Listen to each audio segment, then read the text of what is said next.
I recognize the member for Ormoc 2 Sunbury. Madam Speaker, in 2023, I was approached by concerned residents of Burton regarding the Oromocto kindergarten to grade 8 rationalization. A sustainability study by the Anglophone West DEC ran from October 2023 to May 2024.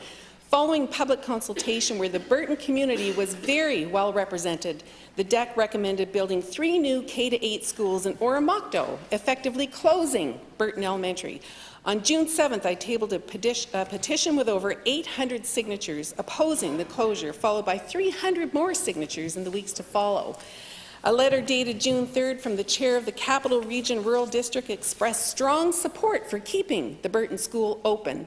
The entire Burton community, with support from our government and our then Minister of Education, the MLA for Woodstock Heartland, stood up for their school.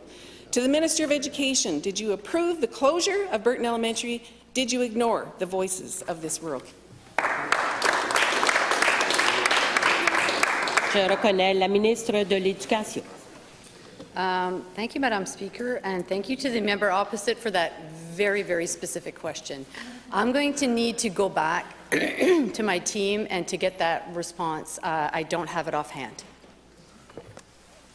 I recognize the member for Ormoc 2 Sunbury.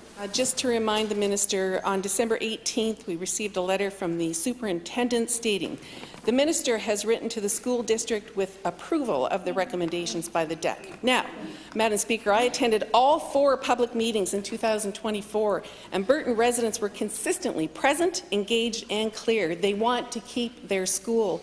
On May 9th, despite overwhelming community opposition, the DEC announced the closure of Burton Elementary, a cornerstone of that community since 1961. Children as young as 4 will now endure long daily bus rides. This decision ignores the will of nearly 3,000 residents in the beautiful community of Burton. In 2011 and 2015, similar closures were halted. Why not now? During the last election, your Liberal candidate pledged to keep the school open. What changed? Will the minister meet with the Burton committee and reconsider this deeply disappointing decision? I recognize the Minister of Education. Thank you, Madam Speaker, and thank you to the member opposite for the opportunity to illustrate how this government respects process and respects what everybody's rights are within that process. So when a DEC makes a recommendation, we listen as per policy 409. And we are proud to be doing that. And if the process needs to change, that may be something that we will look into, but we are following the process and we are respecting the recommendations that are coming to us.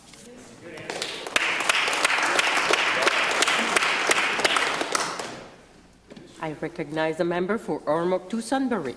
Thank you, Madam Speaker. I just want to make it clear that, yes, I understand what the minister is saying, but the minister can overrule the DEC's decision. As long as they respond by a certain date, which we did, it's very important. So having respect for this community, the children in the community, keeping the school that's been there since 1961. Madam Speaker, the candidate for the Liberals was knocking on doors last fall. I'll save your school, don't worry. It's because I was telling them. Our government supported them 100%. Our Minister of Education supported them, my government supported them, and so should this government on the other side.